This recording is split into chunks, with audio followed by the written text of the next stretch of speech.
My school days are long behind me, but there is something deep down within me that will always love school supplies and school supply shopping. I think my mom can testify to how much I used to love doing it. And then whenever this time of year rolls around, I just think it's fun. I like to see the aisles pop up at Target, and for whatever reason, I tend to buy a few more paper products this time of year. And then a couple weekends ago, I made a new friend. Her name is Victoria.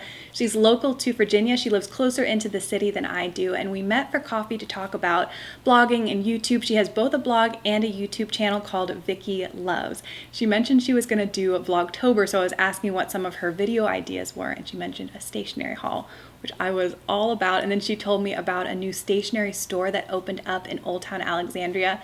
I had to go visit that as well. So I asked if I could kind of hop on to her stationery haul. So Victoria's going to be uploading one today as well, and then you're going to see what I bought recently. So a couple Rifle Paper Company things, a couple things from that new store, and then my planner.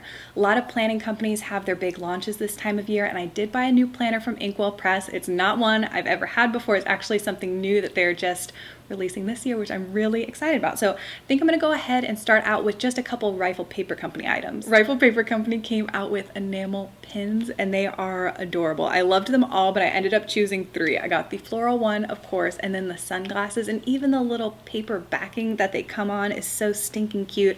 And then just for fun, a lemon. So I've been thinking about where to put these. I'm probably going to put them on my jean jacket, but I also think they would be really cute on my little canvas tote from Madewell. I have some pins on there right now, so it would be very easy to swap them out just for something new. The other thing I bought from Rifle is a coaster set. So I have a very plain wood coffee table. So I love coasters that add a little bit of color. Years ago, I bought a coaster set from Rifle, and they're just paper or cardboard. I'm actually surprised at how well they held up. I still have a couple left, but if cups have a lot of condensation on it, they will start to peel up a little bit since they're just paper. I thought it was time for a fresh set, and Rifle just redid their botanical ones. So beautiful floral design. I think they're going to look great on the coffee table, as well as if you've seen any of my videos that I film in the kitchen where my kitchen table is painted black, I think these will look great there too. Let's talk about the stationery store that's out in Victoria's neck of the woods. It's called Penny Post, and it's on King Street in Old Town Alexandria. And on Sunday, I was just having a nice day and running errands. The weather was gorgeous, and I felt like walking around, and I had comfy shoes on, so I walked all the way down King Street, and it was larger. The shop was larger than I was expecting. Very cute, and I thought they had fantastic products. The front table had a ton of Rifle, as well as another brand that I think if you're like me and you like Rifle, you also might like this. It's called Idlewild Cove, which for whatever reason I have a hard time saying, but their stuff is really cute. Less floral, more houseplants, succulents, desktops, things like that. So I got this little to-do list pad, mostly because I thought it would add some nice color to my desk at work, as well as this note set that matched it. And this I liked because not only are these just like little notes, but they're sticky too, which sometimes these decorative ones don't have any stick to them. So I thought these would be handy just to keep on my desk. So I really like both of these, and I can't wait to take them to work on Monday. And the other thing I got, which it was just such a happy coincidence that it was there because I almost ordered this the other week. This is from Sugar Paper LA, and if you saw in one video, I showed a notebook I have in this same gingham pattern, which I love this pattern so much, and I thought this bag was a little bit expensive, but very cute, and I think I'll keep this in my work bag that I've showed you guys in a few videos. Plain on the inside, it has a pale pink lining as well as the Sugar Paper Los Angeles tag. So I just thought it was adorable. And then while I was there, they had a whole wall of cards, and I needed 2 cards. My friend Diana, who I try to visit every time Jer's working out in California, she was featured in a home decor book. It's something about finding your personality through home decor, something like that. I'm not sure, but I think it's so cool. If you know Diana from her blog or her Instagram, her taste is whimsical, and she just goes for it without apologizing.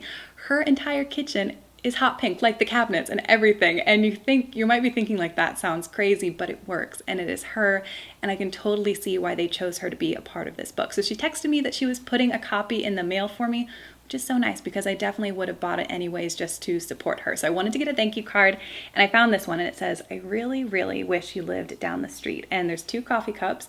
One says Luke's Diner and the other says Central Perk. My little sister is away at school in a couple weeks. She must not have a Madewell near her because a couple weeks ago she texted me saying there was this ring set she really liked over the summer but never ended up buying it, and if I ever happened to see it, to get it for her.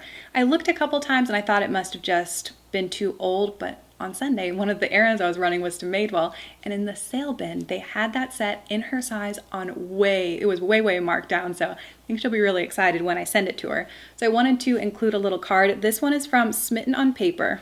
So cute. Just really basic. It is a heart eye gold foil emoji, and this is pretty much how Summer and I communicate with each other. This emoji and then the cat face that's making the surprise face. That is all for the fun and frivolous stuff. So let's end the video talking about planners. And I gave a lot of thought to the planner I wanted to buy for 2018. If you've been with me, you know I love Inkwell Press. I've had their bound planners, their A5 inserts.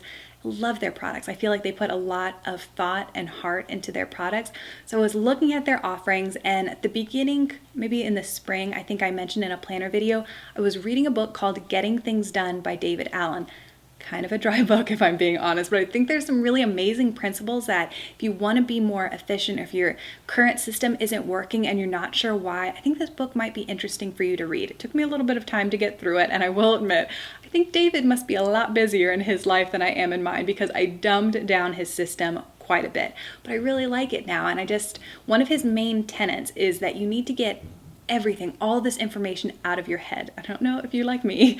My memory is not what it used to be, and I'm not sure if it's turning 30 or what, but this has helped me so much, is to get everything out of my brain. So in April, I think, I bought a very basic notebook from Staples. This is the ARC system. So it's a disc-bound system, which makes removing paper really easy. So all I have in here is notebook paper and dividers from Martha Stewart. So this is what it looks like. I mean, I can do a video, but I don't even want to title it Getting Things Done, the Getting Things Done method, because I don't want people searching for it and realizing this is nowhere near. This is a very simplified version of what David Allen talks about. And there's nothing really pretty in here. There's no pretty washi tape or amazing Etsy stickers. It's just pen and paper.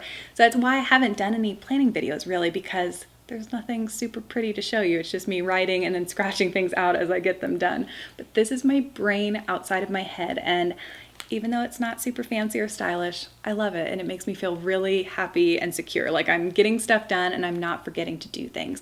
So what I would do is, I've been leaving this out on my desk so that I have no excuse. It's always there. And then I'll take either my A5 inserts from Inkwell or a pretty notepad, whatever, to say, okay, this is everything, but what can I focus on today? What's the most important thing today? And then that's what I write down.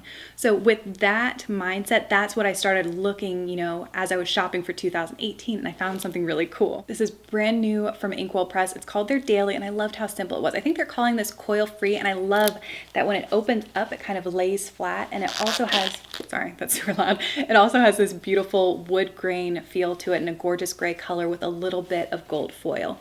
So it's undated, which is great, because I don't know, at least in my job, days are different. Some days I'm never at the office or rarely at the office, and some days I just have basically one task I'm working on all day, and then other days I feel like I have a lot going on. So I think on the days I feel like I have a lot going on, this is going to come in so handy. Because it's undated, I don't feel like I'm wasting anything because I'm not filling it out on certain days. So inside you get to fill out the date and the day of the week at the top, and then it has a spot for your focus and then a list, and you can break up your to-do list by immediate, important, and insignificant. And there's also a schedule, and it's time stamped from 5 to 9, a place for notes, your accomplishments, scorecard, and then there's 3 blank boxes at the bottom that you can use for whatever you want. So I haven't written in this yet, but I have used it. I actually made a photocopy, and I've just been testing it out this week, but so far I really like it, and I think that this could be a great companion for my little ARC notebook. So a lot of people were saying, well, since you bought this, because I showed this on Instagram, are you not going to get the A5 inserts? And since this is undated, I can go ahead and start using it right now. So there's still a few months left in the year. So I think I'm just going to test this out, and then come January, if I still feel like I miss the A5 inserts, I'll place the order and get that. And I'll definitely let you know what I decide to do. But if you have made your planner decision for 2018, I would love to know if you're going to use technology or if you've already bought a paper planner. So leave it in a comment down below, because I'm nosy and I think it's super interesting to know what everybody else is doing. And don't forget to check out my friend Victoria's video, and if you like it, which I'm sure you will, subscribe, because she's going to be uploading videos all throughout the month of October, and she has a great mix of lifestyle and beauty videos. Thank you guys so much for watching and for all the amazing comments on my recent videos. I really, truly appreciate it, and I'll talk to you again very soon.